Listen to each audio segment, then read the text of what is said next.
Hello all, welcome to this session. In this session, I am going to explain and practically demonstrate break statement in Java. So let's get started. Break statement falls under the jump statements or otherwise called as transfer statements under the flow control statements in Java.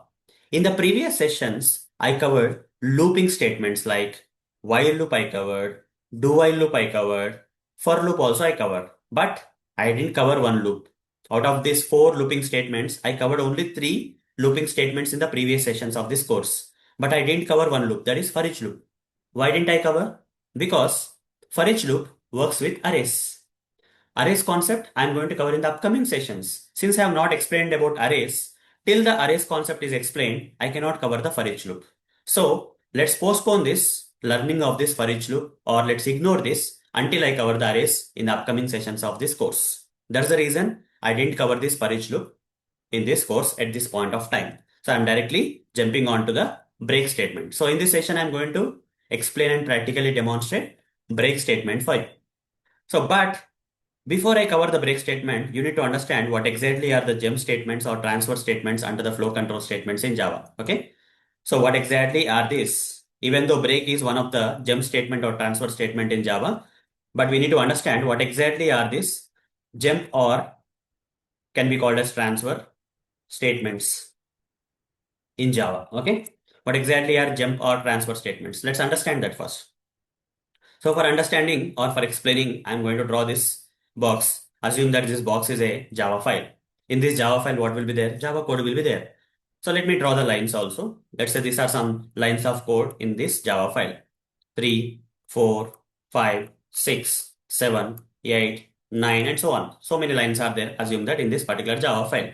If you use this kind of jump statements like break, continue, and remaining inside this Java file containing this Java code, what may happen? We can change the flow of the execution of the code. But in what manner? The execution of the code may look something like this. After using this different type of jump statements in this program, okay, which is there inside this Java file, what may happen? We can change the flow of the execution of the code. How the flow of the execution of the code may change? The execution may happen like this. For example, first two, 1, 2, 3 lines got executed. After that, we may go to this line. After that, we can come back to this line. After that, we can go to this line. So, like a monkey is jumping on a tree from one branch to another branch, here, by with the help of these jump statements, we can jump from one line of the code to another line of the code by using this different type of jump statements or transfer statements in this programming of this file. So while running the code, we can change the flow of the execution of the code like this, like a monkey is jumping from one branch of the tree to another branch from here and there. Similarly, we can jump from whatever the line to another line in this code. Okay. So this kind of stuff is possible with the help of jump statements by using the jump or transfer statements in Java. One such kind of jump or transfer statement is Java is break statement, which I am going to cover in this session. So now let me explain about the syntax of this break statement. Okay. Let me explain about the syntax of the break statement. What is the syntax of this break statement?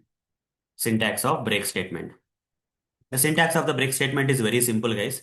Just break and semicolon. This is what is the syntax. There's nothing much. The syntax of the break statement is just write the break keyword and semicolon. If you remember, this break statement we have already used in the switch case in one of the previous session. Okay, in one of the previous sessions where I covered about the switch case or switch statement in this course, I already have used this break statement. Okay, hope you have noticed, right? To come out of the switch case, we have already used this break. Similarly, we can use this break statement not only in the switch case but also in all the types of loops. You can use this break statement in while loop. You can use this break statement in do while loop. You can use this break statement in for loop. You can use this break statement also in for each loop, which I'm going to cover in the upcoming sessions. Okay. So break statement can be used in loops and at same time switch case. Why? Why we have to use this break statement? One, what will happen if you use this break statement either in this loops or switch case? What is the benefit? So on using this break statement either inside the loops or switch case switch statements, okay, on using them, we can use break statement inside loops and switch case, okay, switch statements to come out of them. Okay, the purpose is to come out of them, to come out of them. Okay, so this is the purpose. By using this, okay, what is the purpose or use of this break statements? By using this break statement inside any of these loops like while loop, do while loop, for loop, or for each loop, and also the switch statement like switch here, okay, by using them inside, when this break statement inside either these loops or switch statement get executed, that break statement will take you out of this loop. You'll come out of the loop or you'll come out of the switch case. Whenever the break statement either mentioned inside the loop, any of the loops and switch statements get executed, you'll simply come out of that switch case or loops. That's what is the benefit of using the break statement in Java. Benefit or use of break. Okay, break. Benefit of break. When you break it, you'll come out. Okay, you are going to break that loop and come out, or you are going to break that switch statement and come out. So this is what is the benefit or use of break statement in Java, guys. So let me now practically demonstrate how to use this break statement, okay, to come out of a loop. We already have seen how to use a break statement to come out of the switch statements in one of the previous sessions of this course where I covered the switch case. It's already there. You can refer to the previous video and understand if you have not noticed it well. Okay, but in this session, I am going to show you how to use this break statement or write this break statement inside any of these loops. I'll pick one of the loop. The easiest is for loop, guys. I'll pick the for loop so that you can easily understand the break statement with the help of for loop. So I'll be taking for loop example in this session, and I'll write this break statement inside the for loop and show you how the break statement will take you out of the for loop. Okay. So I'll do the practical demonstration. For that, I'll switch to this Eclipse IDE, and inside this main method, I'm going to first write the for loop. For int I is equal to 1, I less than or equal to 5, 5 iterations I want to iterate, I plus plus.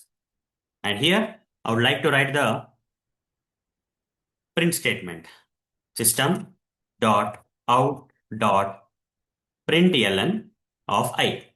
So what will happen? This is a normal for loop which will print the numbers from 1 to 5 that you already know. If I run this code, 1 to 5 will be printed.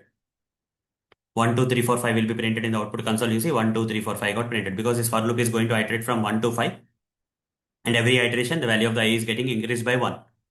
Hence, when you are printing using this print statement inside the for loop, 1, 2, 3, 4, 5 got printed. So for loop has been iterated completely. Now, what if here, if I specify the break statement inside the for loop, if I directly write the break statement, what is happening?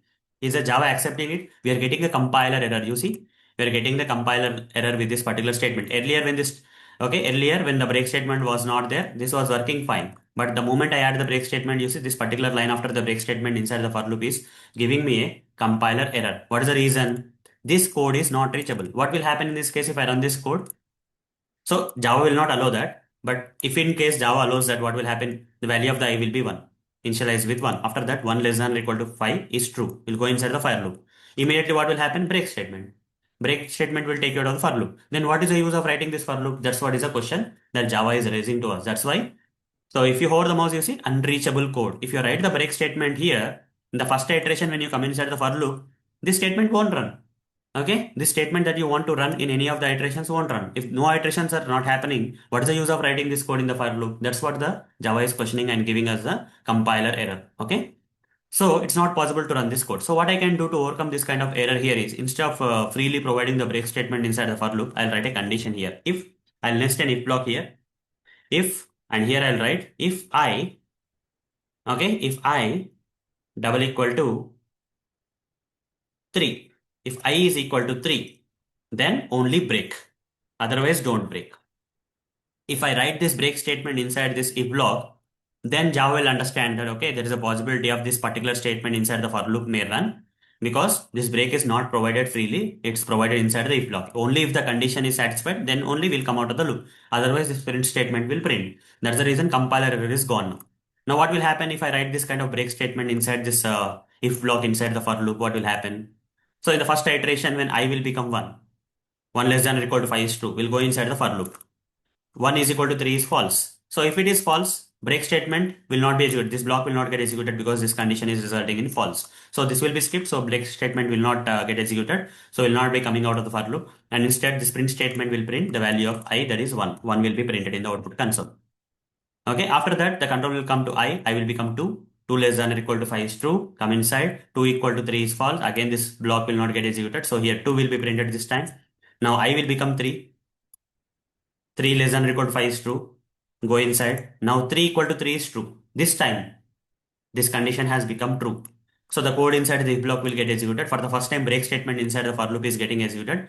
Since it is getting executed, what will happen? It will take you out of the loop. What about the remaining iterations? Only 1, 2 got printed. What about 3, 4, 5? They will not get run. All the remaining iterations are cancelled. The moment the break statement is executed, you will come out of the loop. No more iterations. That's it. Run this code, only 1, 2 will be printed. This is how the break statement works. Okay. So this is how the break statement works. When the break statement mentioned inside the loop get executed, the break statement will take you out of the loops, no matter what. Okay, it will cancel all the iterations, remaining iterations, and simply it got executed, it will come out of the loop, no matter what. Okay, here that's why only 1, 2 got printed. Only 1, 2 got printed. So that's all for this session. See you in the next session. Thank you. Bye bye.